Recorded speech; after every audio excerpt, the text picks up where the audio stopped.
Hello, everybody. Very quickly, just a small part that from the presentation, there was a last-minute change. So for the introduction part, you will see also one slide from the previous speaker. So I am part of Teleperformance, and Teleperformance is BPO, meaning that people are coming to us for outsourcing, customer support, technical support, consultant services, and so on. This gives us, I would say, an extra difficulty because we cannot go and generate one solution for everything. Every client has different issues, different data, different responsibilities, and security risks that we need to take into consideration. So let's go and see for our department, as I mentioned. This is my manager. She was not able to come, but she is also the heart of the global process and continuous improvement department that we are working with, that we are working in. And our whole mindset is to go and improve internal processes as well as a process for our clients. So let's go and see what we are doing in this case. Our approach, our strategic approach, has to do with the value chain, meaning for every change that we want to introduce, we take into account customer value, so for our clients, if it's going to add a value for them. And this we're doing by having, for every and each of our employees, a mindset of continuous improvement and always asking, the task that I'm currently doing, does it bring a benefit for my client? The second thing that we have is employee value. So what does this mean? This means that every change that we are implementing or want to implement or even to introduce, we go to our employees and we explain the why for this action. So they are involved and also they are part of the decision making as well. The last part, because again, we are a business as well in the end of the day, is as well the financial value. It is only through having a combination of all three values that we can make sure that a change that will take place is going to be sustainable in the future. Obviously, if one of those things is not going to be respected, it's not going to end up well for us. For example, we can create something that will boost customer value and our financial value, but in the end, it might drive the employee away. So if we don't take this into consideration, we're going to have high turnover and so on, which means in the future we're going to face even more problems. Now, all of this is based upon three pillars on how we work. So it is operational management, meaning the day-to-day work with people, daily meetings, weekly meetings, performance management, employee management. The second point is process optimization. So we go in and we check for wasteful activities or activities that are not added value, and we try to see where they're coming from and how we can improve it. The last, which is arguably the most important, but also the most difficult, is mindset and behavior. So we need to ensure that all our employees will have the proper mindset in order to change. Another way to say it like this, we need to ensure that they will be part of it and not going to show high resistance. Because if the employees who are actually doing the work will not participate, the change is going to be futile and will never take place. So let's go and see some of the tools on how we do it and why. So we have several tools in our portfolio that we can use: process management, Milo, waste management, SOPs, Gambas. But the reason why we need to do it is because in every process, we can always have cases of something that is a remnant of previous eras, I would say. For example, you can have an advanced payment process that can only be facilitated every Thursday, and not in the beginning of the month or the end of the month. So this can be part of your process, but as years go by, The reason behind it might have been that the person doing it was also responsible for manual reporting and knew that in the end and the beginning of the month, I need to make financial closure, and during the Monday, Tuesday, Wednesday, I also have to give reports, so I don't have time to handle this advanced payment request. Practically, however, in the actual process, this doesn't help us at all, because if you remove first and last week of the month, if you remove the fact that you can only send it every Thursday, for example, and finance will work on it on Mondays, it means that me as a person have only 2, maybe 3 weeks where I can ask for advance payment, and I will only get it 1.5 weeks later, meaning that for most cases, it would be not a proper process. If you would ask someone after a couple of years why this is so, they would not know, because the people have moved on, and this is no longer the case for the need behind those rules. But they were also never questioned. So, let's go and see how we approach this part. First of all, we're doing the pre-diagnosis or diagnosis. There we're doing a Gemba, or a visit to the workshop, to understand how the actual people who are doing the work are doing it. We don't want management involvement. We don't want to know how it's supposed to be. We want to sit next to a person and see them doing the job. The reason is very simple. There is often, we're handling with every different client, a different CRM tool, and many tools in general. Sometimes a change is not possible because the tool belongs to the client, and they don't want to spend the money to make a change. So people find workarounds. Management might not always be aware of that, but it might be part of the normal work process for the employees and the specialists who are working on it. So we really want to sit next to them. We are not auditing them. We are not doing anything. We explain this to them.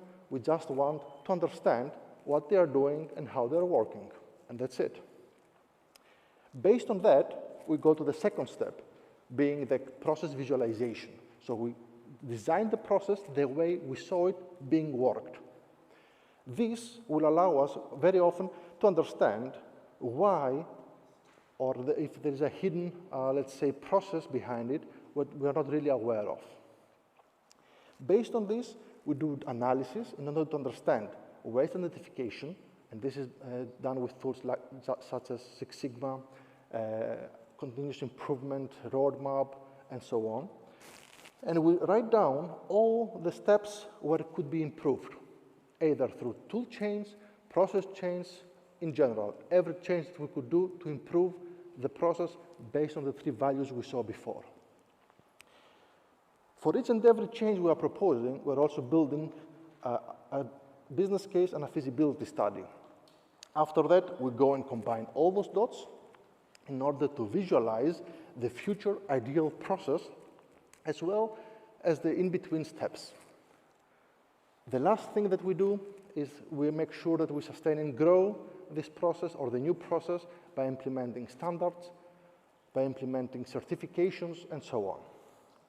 You will ask, where does Gen AI or AI in general come into this? The answer is simple. Most often, the best way to introduce a change that is going to be impactful on all 3 of those things is Gen AI. It will help with productivity. It can help with time to the market, with making it process quicker, and so on. So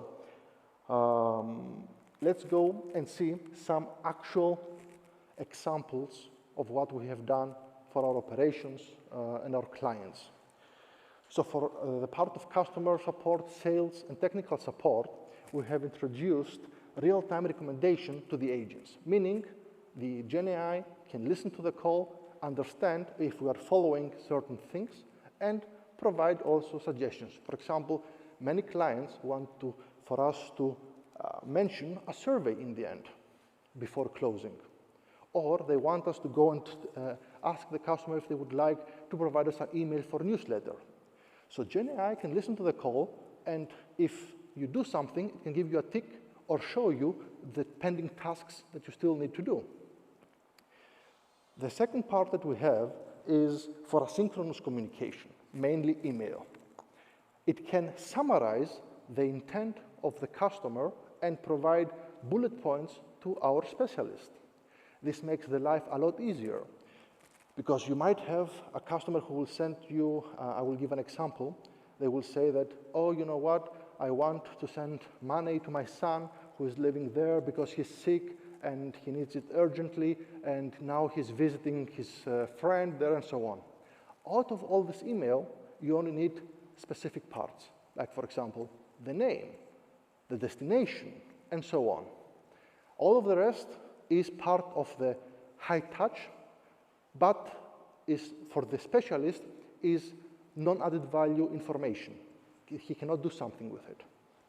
So the summarization can take this information and give you the bullet points of what you actually want to do for what the customer is requesting you to do. And it works also the other way around. Our specialist can also provide his answer in some basic bullet points, and then GenAI will take this and make it into a more naturally sounding answer for the client.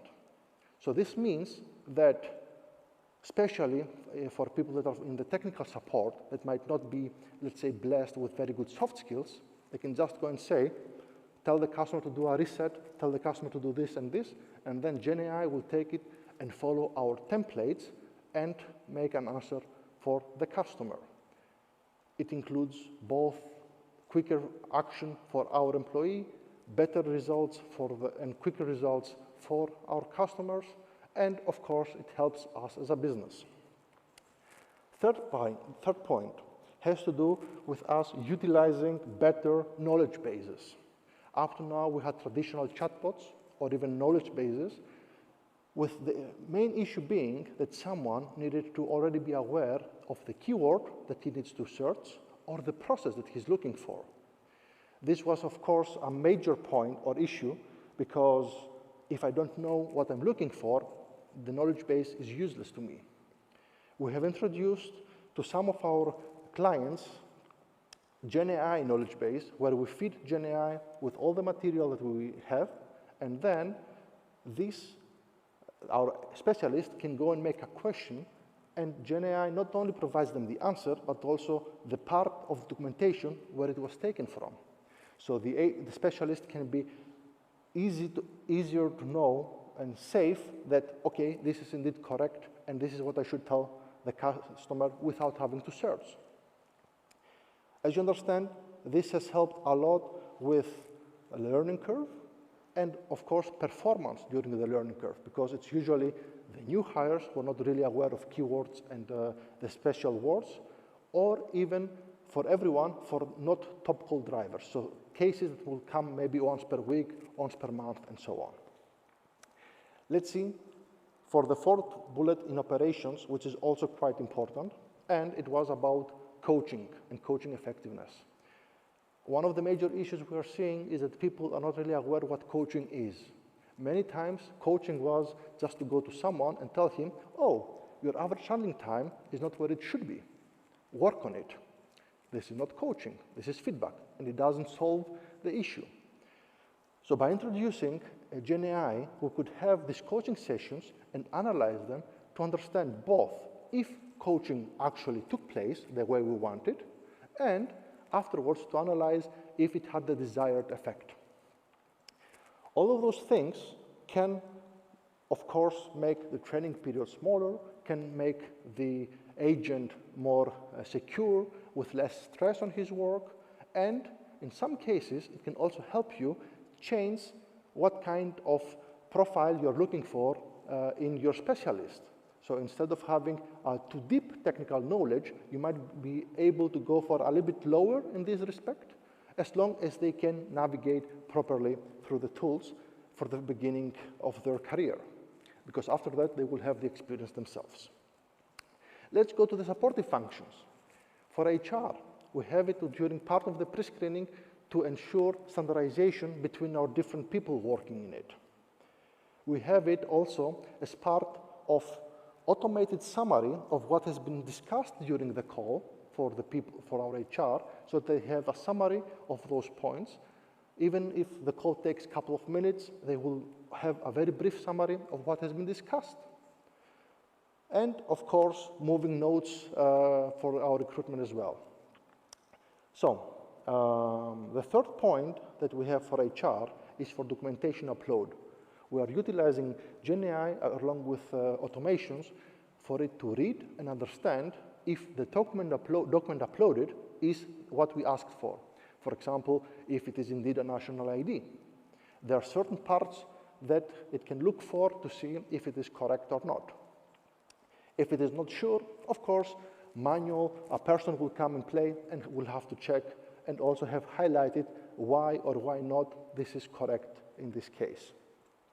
Similarly, for finance, we are utilizing it to understand invoices, so to see if the invoice is indeed a correct one. We were expecting an invoice for 1,000 euros. Does this correspond to that? Or we were expecting an invoice for computer parts. Is this an invoice for computer parts? As well as, in a second stage, we were able to link it with the payment contract that we had with its vendor for us to be able to say that, okay, this is when this needs to be paid, and so on. Let's go to the quality management part that we have. It can provide, as we saw a little bit, real-time support to the agents. So if it will see that the call is getting out of hand, or there are some things that have not been addressed, it can come and pop up to the specialist to tell him that question had 3 things, we have not answered this one. Again, because errors can take place, the specialist can be in the position to disregard this or follow the suggestion from the tool. Second thing that we're doing is a summary for the quality control, meaning me as a specialist am getting feedback upon my, let's say, last 50 calls. And the tool will be able to tell me, during the last 50 calls, you only asked for the survey 10 times. So please be careful in this respect. Or your handling time or your hold time was too high. So it can be a proactive way of solving for issues with a specialist during the line or in between calls. Third way that we are having is monitoring interactions. So historically, go and listen to calls and be able to understand if we followed certain rules that we want based on our client request or based on our values. And this will, of course, otherwise be done manually. Obviously, not everything can be automated and translated through AI for these cases, but we can get a bigger amount of calls screened through this than we would be with having humans do it. So it gives you a quite bigger data sample that you can work with and then go and improve your process. Now, in all of this, the biggest challenge is for us not to go and understand where we can use GenAI or AI technology and so on. And we are using it in many different forms. We're building it in-house, we're getting tools that are using it, and so on. But rather, how we can train our people to assimilate this part of the technology in order to end up with our interactions being high-end and high-touch at the same time. To make it so that it will be part of their work life and it will make their life easier.